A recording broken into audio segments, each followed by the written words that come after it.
Welcome to a special edition of Power and Politics. I'm Vashi Kapelos. Federal-provincial relations have been one of the top themes of 2019. There was the so-called resistance to Justin Trudeau and his federal carbon tax, a fight that continues into the new year. Then there are pipelines, or lack thereof, a near-constant source of friction between Ottawa and some landlocked oil-rich provinces. And now the results of the federal election expose deep regional divisions that the federal government has promised to address. All year, we've assessed and analyzed these stories with the people who know what it's like to lead provinces, a segment we like to call the Premier's League.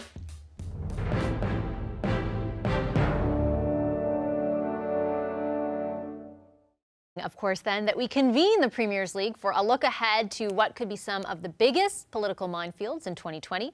Christy Clark was BC's Premier from 2011 to 2017. She's now Senior Advisor with Bennett Jones and joins us from Vancouver. Over in Toronto, Bob Rae was Premier of Ontario from 1990 to 95. He's also former interim leader of the Federal Liberal Party and currently host of the Political Stripes podcast. And here next to me in studio, Premier of PEI from 2007 to 2015, Robert Giz, now President and CEO of the Canadian Wireless Telecommunications Association. Hi, everybody. Hey, Vashi. Nice to see you. Thanks for lending us so much of your time. Let's get started with an issue that's sure to put some pressure on politicians at all levels of government. I'm not going to let Justin Trudeau push us out of our country, of which we are proud members. There is a fire burning here in the Prairie Provinces. What I am doing with handing the Prime Minister this letter, this opportunity, is handing him a fire extinguisher, and I'm asking him not to show up with a gas can. If you are so opposed to the energy that we produced in Alberta, then why are you so keen on taking the money generated by the oil field workers in this province and across Western Canada? You cannot have your cake and eat it too. Pick a lane. Yes, I do think that it is ultimately their intention to, as to quote the Prime Minister, phase out the oil sands. And as the Prime Minister noted on election night, he wants to be there for Alberta and Saskatchewan, recognizing there are some real tensions in the Federation. Certainly, our government heard from Alberta a strong message in the election. I came with real opportunities for us to engage on behalf of the people that I represent in that province. Opportunities that I was hoping to work with the Prime Minister and the new federal administration, the minority government that we have in our nation here today. I did not hear a willingness to work on those priorities. And where there are opportunities for us to expand our provincial autonomy, we're going to look at them very seriously. Prairie alienation, you might have guessed it, is our first point of discussion. Even though the construction of the Trans Mountain Pipeline expansion just got underway, and we've seen some slightly toned-down rhetoric from Premiers Kenney and Moe since those clips, Western frustration and prairie alienation continue. Deputy Prime Minister and Intergovernmental Affairs Minister Chrystia Freeland headed west as her first order of business after her role changed in the new cabinet. Ms. Clark, I'm going to start with you. How I guess, the effort being made by the federal government, how successful do you think it is or will be? Well, I think Chrystia Freeland is the right person for the job. She's very, very good, very skilled, likable, trustworthy in my estimation. Though, you know, the problem is that we know from the last 4 years of the same government that the Prime Minister's office really doesn't give ministers very much leash. And so it's really a question of, is the Prime Minister ready to start to, you know, kind of lay down the weapons and stop the fight? Because what they decided to do with climate change back in 2015 was they wanted to fight climate change by having a war with the provinces. That's never going to work in Canada. So I think we've seen them, you know, start to back down a little bit on their ideological approach to climate change, recognizing Alberta and Saskatchewan are all, you know, everybody wants to do something.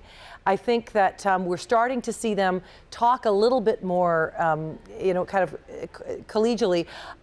Proof will be in the pudding, though, too. And remember, this is not just about the climate change file. It is not just about the failure of the federal government to really get pipelines to the West Coast. It is also about the fiscal unfairness that Western Canadians see happens in Canada and has been happening since we joined Confederation all those many years ago. And there, you know, I think Jason Kenney, loyal, patriotic Canadian, says it very well. You know, look, don't say you want Western Canada's money, but you don't want to help us continue to produce more of it, because that's a recipe for disaster, not just for the West and not just for Western feelings about the rest of the country. It's a disaster for healthcare. It's a disaster for all the programs that Canadians depend on, which are paid for largely by revenues from Ontario and from the West.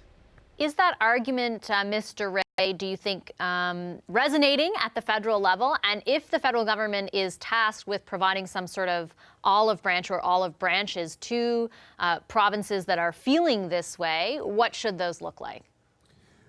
Well, I think first of all, we need to come to some kind of a consensus over time. It's going to take a lot of discussion about how to get the pipelines done, and at the same time how to really start a serious transition, which the rest of the world is going through. We're not the only ones facing this crisis. It's being faced all around the world, which is how do we get to a steady reduction in carbon emissions, because carbon emissions are what is causing climate change, and climate change is posing it's going to pose a real challenge to future generations. This is not an easy topic to deal with in a short short episode, but it does require the federal government to listen to those provinces that are producers, not just on the West Coast but also on the East Coast.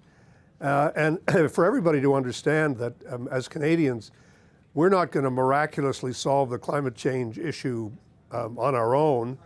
This is a global problem. It's going to require global solutions. But as far as Canada is concerned, we need to come to some kind of agreement about the need to complete pipelines which we've not yet been able to complete. At the same time, to look at how we can make the whole business more sustainable from an environmental standpoint, and then the issue of how do you divide up the spoils. That's been a debate in Canada for a long, long time, and so I think we have to be prepared for the fact that the provinces are always going to come to the federal government and ask for more money. But this is, I think, a challenge which we need to face up to. But I think we're up to it. And if you ask me, do I think the Prime Minister and the ministers get the message? My answer is yes, I think they do. From everything that I've seen and heard, I think they do get the message. Do you think they get the message, Mr. Giz? Yes, I think they're hearing it loud and clear, but we need to realize that Canada is a large, complex country with a lot of different interests from the Atlantic to central Canada to west to the north. And finding that balance is not always easy. If Justin Trudeau wanted to put oil and gas in his top three speaking points of TMX and getting oil to market, it may not sell so well in different regions. So I think that what we need to do is try to make sure that we let all Canadians understand how we all benefit from those things. And Premier Kenney had some good points there. Now, I would like to say a different style may be better. Rhetoric is always good when you're playing to your home base and you're in your own province. But if you want to get things done with the federal government, insulting them is probably not the best approach to take. I would want to take a more collaborative approach. How can you work together, find those compromises, and move forward? And I think we saw at the ministers' meeting today where they came out and, yes, there was no decision made, but they felt that they were listened to, and Premier Kenney and Moe thought that they were listened to after the election. So there is a lot of work to do over the next couple of years. Let me just quickly follow up with you and then I'll move on. But when it comes to, that's like subtracting the politics out of it completely. I take your point, and obviously, Canadians want something to get done, but the Prime Minister, in making certain decisions or the way in which he says things, is appealing to certain people, and so are premiers of those. There's politics involved in the way they interact with each other all the time. Absolutely. It's the most. You may know something about that. It's the hardest thing to do as a politician and as a political leader, as Christy and Bob will know, but evidence-based decision-making and thinking long-term versus short-term political consequences or rewards that you may get. And there's got to be a balance there. And I think Bob's right. You look at our oil and gas industry that we have in Canada today, it is a major benefiter for all of Canada. And all of Canada benefits from that. How can we help them out while at the same time combat climate change that's taking place at the same time? I do think there is a balance. We're 2% of global emissions. It has to be a worldwide solution, as Bob indicated. But at the same time, we cannot not take advantage of the resources we have to help deliver those social programs that go from tip to tip in our country. Christy, Ms. Clark, I'll give you the last word here, Yeah, just to add to that, I mean, it is true. Politicians obviously have to find a balance because they have to get reelected and they have to, you know, kind of run the economy at the same time. There are two things, though, that I would add. One, politics also often requires politicians to be brave. And that means to step outside what might be politically comfortable in order to do what's good for the country. And that's something we haven't seen for the last 4 years. And it's something we need to see a lot more of. I mean, people don't just want politics as usual, where it's politicians deciding how they're going to win. And we've had 4 years of the most political government in my lifetime. We need a government that is going to now decide to set the politics aside and to actually lead the country with an economic vision. And that, I think, is going to be really tough. I don't think it's going to be impossible, though. And I'm keeping my fingers crossed. They've got another 4 years ahead of them. And I really hope we'll see some economic vision and some economic leadership that's been lacking so far. What you just said reminded me to ask you as we go to break. We have lots more to discuss, but your name has been talked about a lot to lead the Conservative Party. Thought I'd take the opportunity and ask you, are you considering it? Well, I used to be a Liberal leader. You did. This is true. That was a mixed party. That hasn't stopped anyone from saying that you might run. It's true. Our party was always a coalition of Liberals and Conservatives in British Columbia, a little bit like they are in Quebec. So here's what I'll say. I'm going to India for a week. And I'm going to go to India and think about all the great things that could be in my future. I think there are a lot of them that would be maybe more relaxing than being the leader of a federal party. But you haven't ruled it out. Well, I don't know. I mean, I'm not really thinking about it at the moment anyway. I'm kind of, you know, my son's home from university. It's Christmas, for heaven's sake. So that was I'll a give political answer, so That I'll was still a go very with you, Vassy. She political hasn't ruled it answer. out. All right. I still haven't heard the word no. Exactly.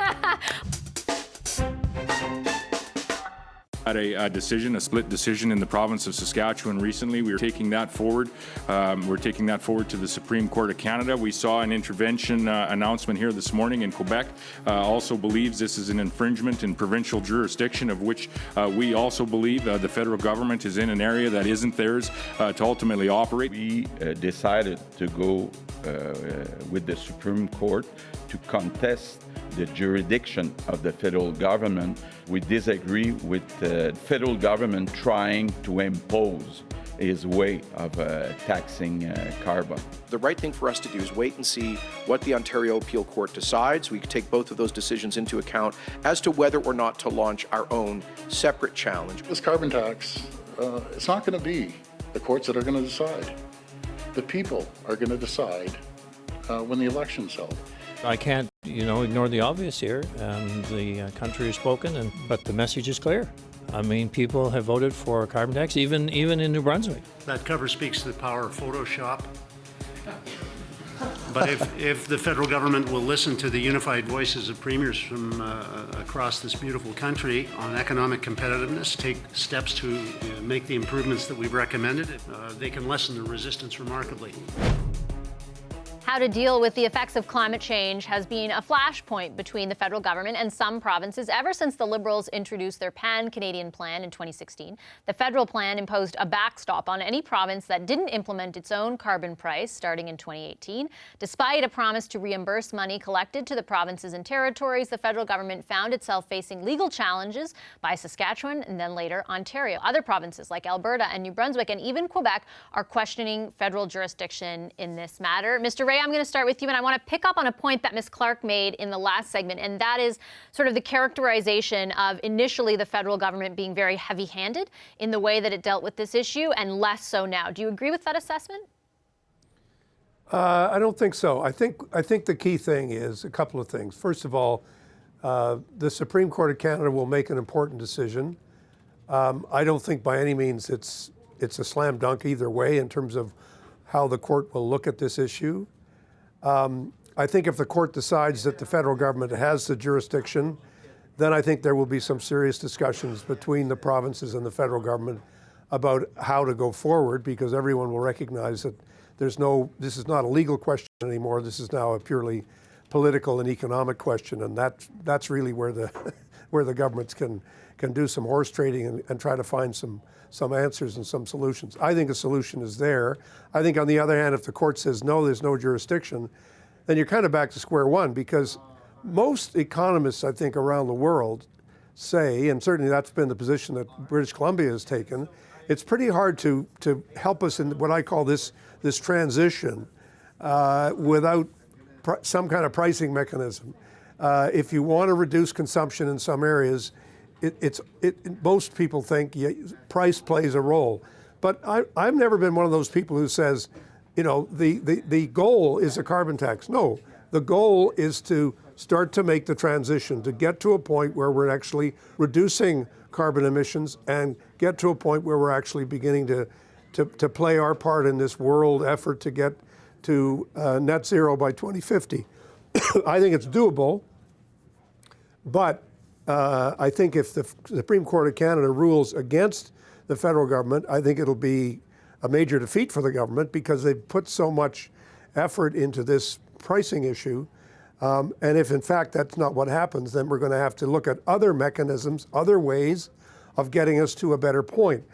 I do think Canadians on the whole, I think a significant majority of Canadians want to reach a compromise that allows us to go forward economically, but also allows us to become more sustainable. It's as simple as that. That's where Canadians want their politicians to be across the country. And I think the sooner we get there, the better off we're all going to be. Mr. Giz, do you anticipate this remains the same point of friction that it has for the past year, or does it depend largely on what the court determines, as Mr. Ray points out? Well, I think it's diminished somewhat since the election campaign. You've heard Premier Higgs. You've heard even that comment before was from Premier Ford. That was prior to the election. Well, Ontario's kind of made a decision there. But I think we will have to wait to see what happens with the courts. But there's different provinces contesting it for different reasons. Quebec, it's about jurisdiction. Other provinces is about making sure they don't have a carbon price on carbon. But I want to go back, to Christy, and that is that British Columbia did show leadership, did show vision, came in with the first carbon pricing in Canada. What happened to their economy after they introduced that? Well, it was good government, but the economy kept going up. But where I think, and this is what I talked about before, is that balance. So yes, carbon pricing, according to most economists in the world, is something good. As Bob said, it's going to lead to less consumption is for things that contribute to global greenhouse gas emissions. But I think we also need to look for that balance, that we have resources in Canada that are still needed in Canada and around the world. So what can the federal government do to perhaps say, support me on the price on carbon, while at the same time, I'll help you get your products to market? And that's what I'd like to see, because I think then there are some people who say, though, that's at odds with each other. They do, but then I go back to, you cannot put your head in the sand. You need to look at what Bob just said, and that is the economy and the environment at the same time. And I think there is some compromises that can be made, I hope, in that manner, because I still want to see Alberta and Saskatchewan and Newfoundland and Labrador do well, because I know when they do well, Prince Edward Island does well, Ontario does well. So, but we all contribute to greenhouse gases, so that's why the carbon pricing across the country is something that I think is a good idea as well. You are a federalist, as you once said on this show, I believe. Ms. Clark, what do you think? Well, first of all, on the carbon tax, it matters how you do it. So, Rob, thank you for pointing out British Columbia's economy, fastest growing in Canada while we had a carbon tax. But the thing is it was revenue neutral. So what we did, we took every penny that was collected from the carbon tax and pumped it into cutting taxes somewhere else. So personal income taxes, small business taxes, corporate taxes. So there was no net new tax burden for people, which is a very profoundly conservative idea, because it's a tax that you have some choice over whether or not you choose you're going to pay it, depending on what kind of fuel you want to consume. Rest of the country, that didn't happen. Didn't happen in Alberta, didn't happen in Ontario, didn't happen in Quebec. And so they just dumped it on top of the rest of the economy. That's a big problem with the federal conservative or the federal Liberals carbon tax. Another problem, though, is this idea that we're not... Can I interrupt you for 1 second, though? Isn't it revenue neutral, though? That's what they spin it, at least for 80% of Canadians, right? That's what their message is, that you'll get a rebate that essentially makes it revenue neutral. Are you saying that it isn't because it doesn't go to cutting other taxes?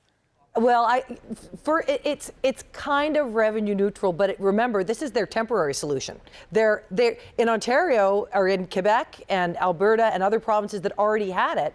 If you've already got a carbon tax and you're just dumping it on top of the rest of the economy, which British Columbia is now doing, there's no rebate that comes with that. I mean, my point is the federal government, when they wanted to impose the carbon tax or wanted to all provinces to impose carbon taxes, they didn't say it needed to be revenue neutral. They didn't think about what impact it was going to have in the economy. They said to provinces, do it how you want, do it British Columbia's way, give all the money back, do it Alberta's way, keep all the money and just grow government spending. That is a terrible way to do a carbon tax, and it's part of the reason you've seen such pushback from provinces across the country. Mr. Ray is shaking his head. Well, no, I'm only shaking my head because there's a dual message here. I mean, I think what the federal government tried to do was to say, look, we want to be very flexible. If you've already got a carbon tax, there's no, contrary to what Christy said, there's no piling on top. There is no... There is, though, Bob. No, there isn't. Of course there is. No, there isn't. Alberta, Ontario, and Quebec all just took the carbon tax and added it as a new tax to the economy. They didn't cut any other taxes on their it. decision. But they get a rebate. You weren't listening to what I was saying. Okay, finish your point, Mr. Ray. If you're going to be contemplating life in India, just think of what I'm saying here. British Columbia led the way on carbon taxes and led the way on tax neutrality, both of which are good things. Other provinces, Quebec and Ontario, did this cap and trade system, which Ontario has now pulled out of. I think what the dilemma the federal government had was we got to recognize that some provinces are moving ahead, other provinces are not, and so we've got to try to create a national plan that takes into account what each province is doing, so that in fact in Alberta, the federal government has actually reached an agreement with Alberta to say, well, if you do this on your emissions tax, then we're going to give you the benefit of the doubt with respect to the whole plan. Now since the election. But that's an important step, and that is, of course, a response to the message from the election. But let me just make it clear. I think one of the mistakes that's been made is to make the carbon tax as if that's the objective. We must have a carbon tax. The answer is no. What we must have is a reduction in emissions. We think that taxes and pricing of emissions is part of the puzzle, but we're quite flexible in listening to, well, how are you going to do it? How are you going to do it? And how are we going to reach our targets? Canada has a certain lack of credibility here internationally. We signed agreements going back to the 1990s, and we have not met any one of the targets that we set for ourselves. Nor are we currently on track. No, nor are we. So there is an issue here about saying, well, come on, if we're really serious about recognizing that this is a problem, we got to figure out a way to do it. I think as I said, if the Supreme Court says the federal government has the power to do what it's doing with respect to carbon prices, then I think at that point there is lots of room for give and take between the federal government and the provinces as to how this is done. And there'll be lots of opportunity to talk about price neutrality in terms of the net impact on the consumer. That can all happen. Conservatives have put Justin Trudeau on notice. And Mr. Trudeau, when your government falls, Conservatives will be ready and we will win. Canadians sent a pretty clear message. A clear message tonight that they want a government that works for them, not for the rich and the powerful, not for the well-connected. We can make a really significant contribution in a minority parliament, and we will. And to Canadians in Alberta and Saskatchewan, know that you are an essential part of our great country. I've heard your frustration, and I want to be there to support you. Let us all work hard to bring our country together. We're in an extraordinary time. 4 of us sit before you as leaders of minority governments. We look to Ottawa where there's a minority government. I find, and I think my colleagues in the minority situations would agree, that this is a unique opportunity for us to work together, regardless of where we live in the country, regardless of how we vote. Mr. Giz, I want to start with you because I think it was Jean Charest who I interviewed a few weeks ago, or maybe just after the election, and he talked about the increased power of premiers in minority situation. Do you agree? Do you think that there is sort of increased leverage there? There can be, absolutely. I think it's going to be an interesting time, especially after the current crew who's been in power for the last 4 years, now moves into a much different situation. Now, they do have a very strong minority government. I don't think anyone really wants an election right now, or anyone's even prepared for an election. But I think when it comes down to decision making now, you're going to have the federal Liberals are going to have to find a dancing partner for pretty much every issue that they want to undertake. So you've got the Conservatives that have a strong base in the West. You've got the Bloc now, who's going to probably play its biggest role since going back to 1993.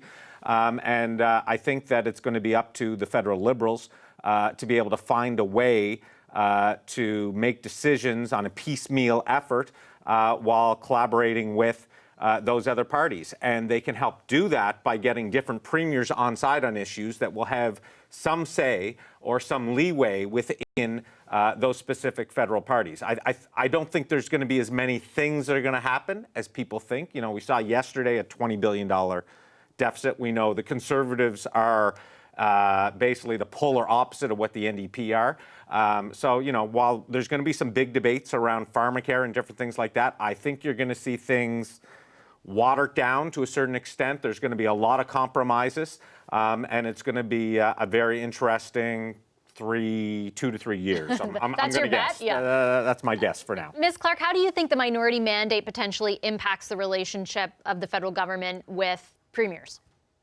It's not clear to me that it really will. I think the makeup of the provincial governments is, you know, as Rob pointed out, is going to have an impact for sure.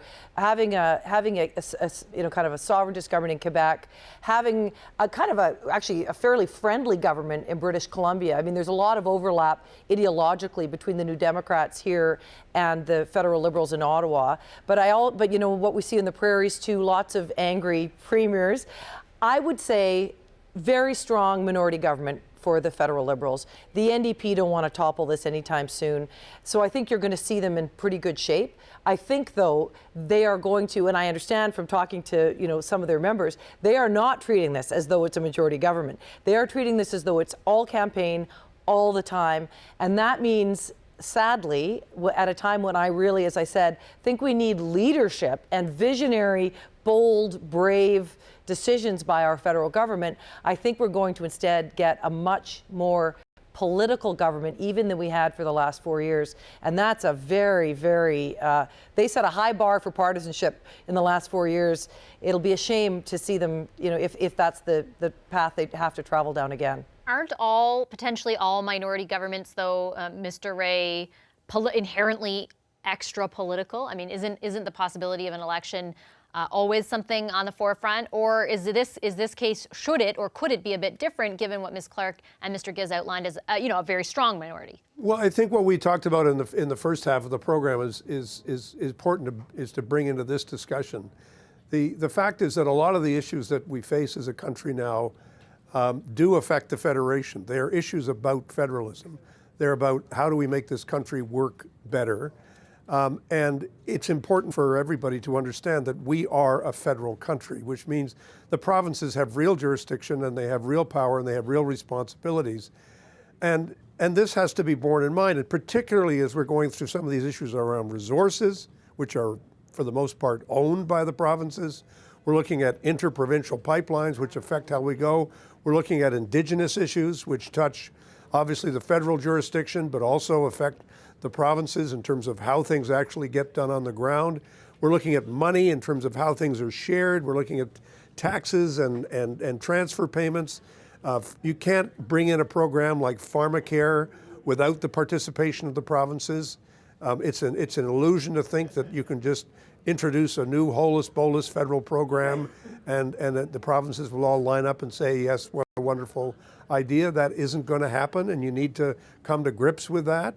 So I personally think that once the Conservatives get their act together and Christie comes back from India and tells us what she's going to do, and you know, Rona Ambrose tells us what she's going to do, and we get clarity on that situation, I think we'll be having a very different conversation when we have a new federal Conservative leader who might be quite popular.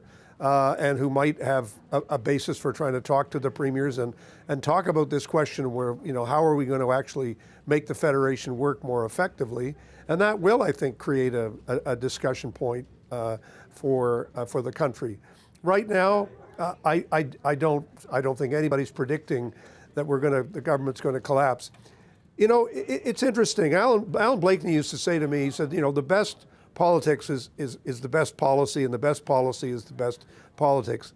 And I just wish that were true. And I was because going to say, is that true? Well, you know, but I think it's such a positive way of trying to look at it.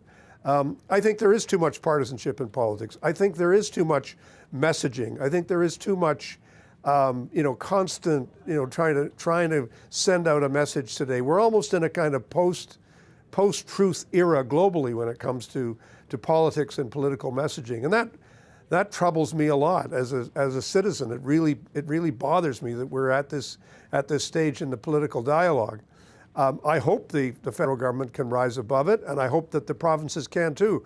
But in response to what Christy said, I mean, go back to the tapes that you played at the beginning of the program where premiers are threatening to break up the country. They're saying that, you know, that there's a fire going on and, you know, don't put any gasoline. I mean, there's a lot of incendiary language.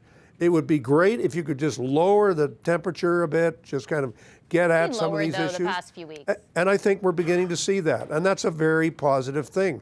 And I think that as that starts to come in, I think you're going to see a fairly stable situation. There's 2 or 3 things that can change it. One, obviously, is a scandal, events, things you can't predict, which always happens in politics. And the second is the economy.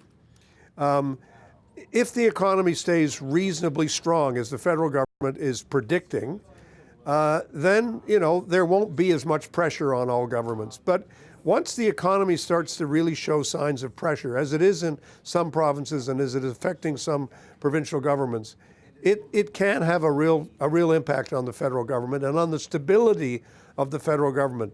As soon as there's a party that thinks it can win an election, then the whole minority situation becomes less stable. Right now, I wouldn't say it's anybody's game, but at some point, a party may say, if we pull the plug, we're going to get a mandate. And that's always the risk that you run in a minority situation. We believe that these tariffs need to be lifted. They need to be lifted for the benefit of both of our countries. Hopefully Congress will approve the USMCA quickly, and then the great farmers and manufacturers and steel plants will make our economy even more successful than it already is, if that's possible. We have accomplished this together at a moment when, around the world, it is increasingly difficult to get trade deals done. And the result, I think, is the best trade agreement in history. What are you at? What is your number? We are increasing significantly our defense spending from previous governments that cut it. Okay. Where are you now in terms of your number? 1/4. And continuing to move forward. They're getting there. They know it's important.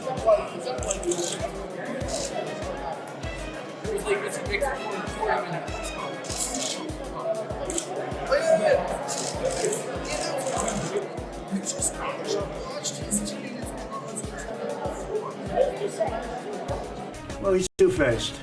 But, you know, the truth is that I called him out on the fact that he's not paying 2%. And I guess he's not very happy about it. We were all surprised and I think pleased to learn that the next G7 will be at Camp David. I think that was an unscheduled announcement, and I think everyone's team, every different leader has teams who every now and then have their jaws drop at unscheduled surprises, like that video itself, for example. Ms. Clark, I'm going to start with you. A bit of a two-parter here. First, your reaction to NAFTA being a done deal again, and obviously still awaiting ratification, but at the point it is at right now. And then the second part of the question is around your assessment of the relationship between our two countries at this point. Well, I think getting NAFTA done is a great thing for Canadians. I mean, when Brian Mulroney signed the free trade agreement, I was in university at the time, and I remember there was massive opposition to it. And it turned out to be a great deal for Canada. It massively increased our trade wealth and the jobs in the country, our GDP. It was probably the biggest economic change we've had in 100 years. this renewing it is good for Canada. I recognize it's not perfect. Lumber's not in. Steel, I don't think, is still in. We've got a bunch of things that still need to be cleaned up, but it's better than not having it. But here's our problem. We have a big competitive problem on the tax side and the regulatory side with the United States. So while jobs are growing in Canada, they're growing way faster in the United States.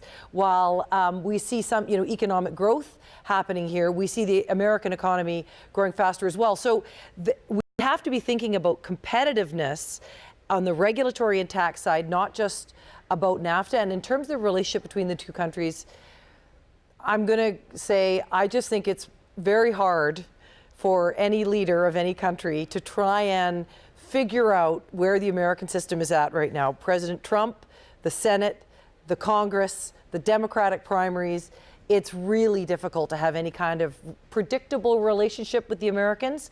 And so, are we worse off than we used to be with the Americans? Probably. Is everybody else amongst our allies? Probably. Very fair point. Mr. Giz? Yeah, well, to quote a famous politician, I think this is a great deal.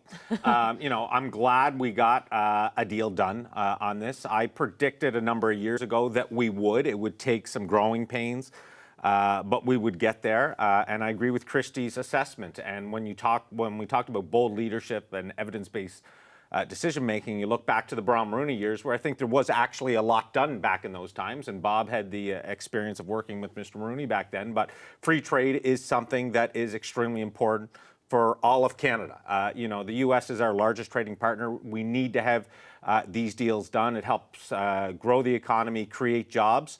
On the relationship front, I would say that Chrystia Freeland will go down as perhaps one of the greatest negotiators in Canadian history, probably up there with Prime Minister Mulroney. And she's worked under more difficult circumstances, and our Prime Minister is put under difficult circumstances as well at times.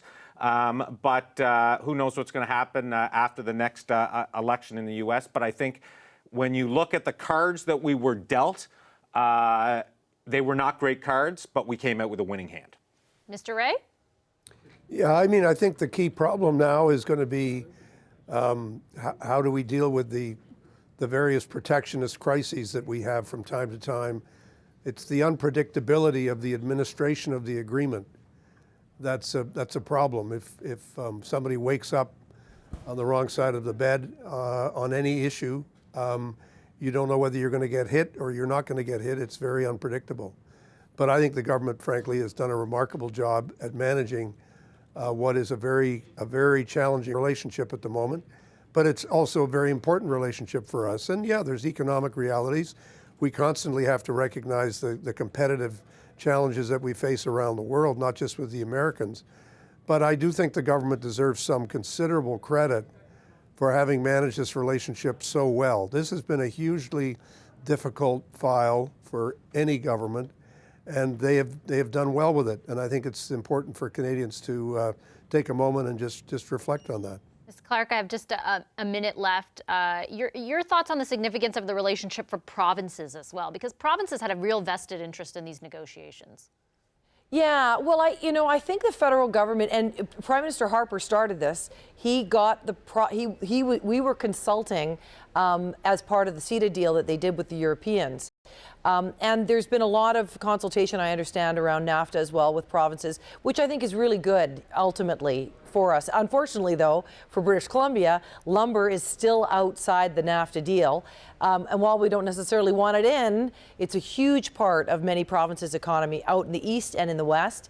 And we do need to get that settled too. It's not just a loose end, it's a pretty important part for Canadian jobs. Can't depend on the WTO right now either. Really quick word for you. Yeah, provinces have a huge role to play in this, in that they have relationships with different governors, senators, Congress. I think Florence Macaulay had a great relationship with Sonny Perdue, who's their Secretary of Agriculture, and those relationships help influence and get deals done as well.